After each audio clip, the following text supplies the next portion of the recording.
2017 आपण जे नरखेडमध्ये घोषणा केली होती अनेक विकास कामांची, त्यापैकी काहीच झालं नाही. त्यामुळे आता तुम्हाला नरखेड सोडण्याशिवाय पर्याय नाही असं बाळराजे पाटील म्हणतात. बाळराजे पाटलांना चॅलेंज केलं होतं माझ्या विरोधात निवडणूक लढवा म्हणून.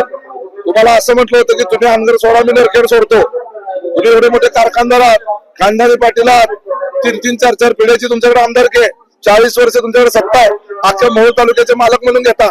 मग मोहोळ तालुक्याच्या दक्षिण भागामध्ये जाऊन माझ्यासारख्या सामान्य शेतकऱ्याच्या मुलाच्या विरोधात निवडणूक लढवण्याचं धाडस तुम्ही दाखवलं नाही. पोरांनी नाही ते नाही, बापान तर धाडस दाखव म्हटलं होतं, बापाने धाडस दाखवलं नाही.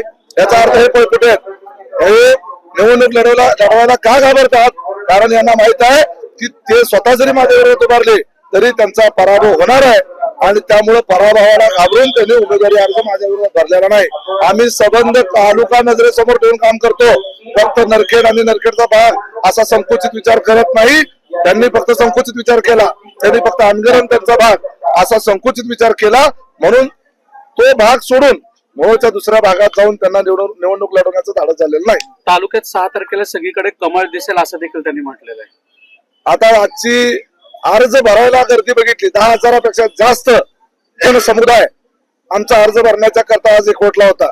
त्यामुळे मोहोळ तालुक्याचा पाठिंबा हा कुणाच्या बाजूने आहे हे आजच स्पष्ट झालेला आहे. 10 तारखेला कमळ हे गायब झालेलं दिसेल. सगळे पक्ष नेते एकत्रित येत असताना उमेश पाटील मात्र ते स्वतःचाही फॉर्म भरतायत, भावाचाही फॉर्म भरताना आपल्याला दिसत. कुठेतरी परिवाराचे 2-2 फॉर्म एकाच परिवाराचे वेगवेगळ्या पक्षात ते त्यांच्याकडे माणसंच नाहीत ना, त्यामुळे मग ते असं. आणि सगळीकडे आपली दुकानदार चालली पाहिजे.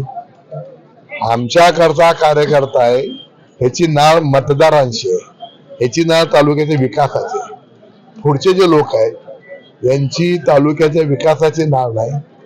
ह्यांचा कार्यकर्ता जनतेसाठी म्हणून काम करत नाही तर सत्तेतून संपत्ती मिळेल का म्हणून गिरायक कुठलं बी आपल्या दुकानात जावं म्हणून करता ह्या पक्षात नाही, त्या पक्षात नाही, त्या पक्षात नाही, अशा प्रकारची त्यांची केविळाने अवस्था झालेली.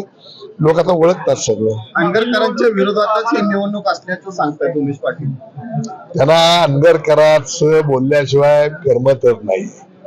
परंतु त्यांना एक सांगतो की अनगरकरांमुळे सत्ता मिळू शकते हे आता येत्या निवडणुकीमध्ये कळेल त्यांना. त्यांचं असं म्हणणं आहे की आमची लढाई ही भाजपच्या विरोधात नाही, आमची लढाई ही राजन पाटलांच्या विरोधात आहे आणि राजन पाटील मुक्त हे तालुका आम्ही. आता ही मुक्त करायचा तालुका ह्यांच्या हातात नसेल, त्यांच्या बापदादाची इस्टेट नाहीये. तालुका कुणाच्या हातात द्यायचा, मुक्त करायचा ही जनता ठरवत असते. त्यामुळे जनता ठरवल. ह्यांचं आपलं कुणाच्या बी वरातीत घोडं नाचवतात. ह्यांना स्वतःला एवढे लोक गोळा करा म्हणावं, मी त्याला बिनोद निवडून देतो. त्यांचा असं पण 2017च्या निवडणुकीत बाळराजे असतील जेडपीसाठी होते, पंचायत समितीसाठी अजिंक्य राणा होते. यावेळेस परिवारात कोण नाही. अहो हा आमचा भारतीय जनता पक्ष म्हणजे लोकनेते परिवार आहे. आम्ही या भारतीय जनता पक्षामधला प्रत्येक कार्यकर्ता हा आमच्या कुटुंबातला आमचा सहकारी असा आम्ही समजतो. त्यामुळे बाळराजे पाटलांवर जेवढा माझा विश्वास असेल किंवा त्याच्याकडे जेवढं माझं लक्ष असेल त्याच्यापेक्षा किंबहुना थोडं जास्त लक्ष या तालुक्यातल्या आमच्या कार्यकर्त्यावर असेल. कार्यकर्ते मोठे झाले की संघटना मोठी होती आणि म्हणून करता कार्यकर्त्यांना संधी देण्याचा ही वेळ आहे म्हणून आम्ही कार्यकर्त्यांना संधी देतो. कुरुल असेल किंवा नरखेड असेल या ठिकाणी आम्ही भाजपचे उमेदवार म्हणून नाही तर राजन पाटील म्हणूनच त्यांच्या विरोधात लढणार आहे. कारण त्यांनी प्रत्येक वेळेस तुम्हाला चॅलेंज दिलेलं आहे की तुम्ही नरखेड मधून उभा राहावा किंवा 6 पैकी कुठल्याही जिल्हा परिषद मधून उभा राहावा. 1 to 1 फाईट झाली पाहिजे. कुणाची चॅलेंज स्वीकारायचं असतं? चॅलेंज स्वीकारायचं असतं की आपल्या बरोबरच्या माणसाची. उभं कुणाची चॅलेंज स्वीकारायचं लोक हसतील मला. पहिलवान आपल्या ताकदीत असला पाहिजे. उभे एखाद्या असल्या पहिलवानचं कशी काय ताकद